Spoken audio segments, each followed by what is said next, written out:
Ben öncelikle Kahta Camiası'nın başı sağ olsun dileklerinde bulunuyorum. Çünkü Mehmet Yavuz kardeşimiz bizim için bir değerdi.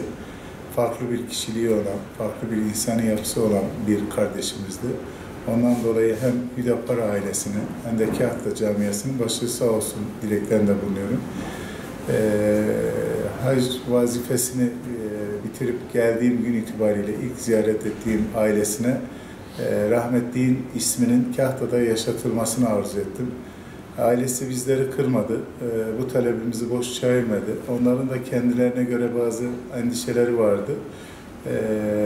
O endişelerini giderdikten sonra Mehmet Yavuz kardeşimizin ismini Kahta'da yakışan bir parkta en iyi şekilde yaşatacağımızı ve bizim için bir değer olduğunu bir kere daha ifade etmek istiyorum.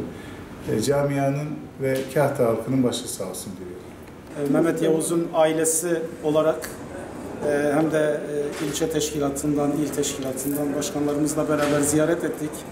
Ziyaret sebebimiz Kahta İlçe Belediye Başkanı'nın Mehmet Yavuz'un isminin böyle bir değerin yaşatılması için ailemize yaptığı talepti.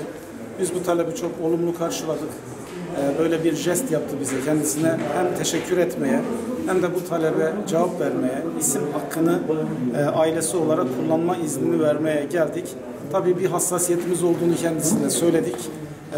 Sağ olsun o da Mehmet Yavuz'un anısına ve değerine ters düşecek hiçbir girişimde bulunmayacağını bize taahhüt etti.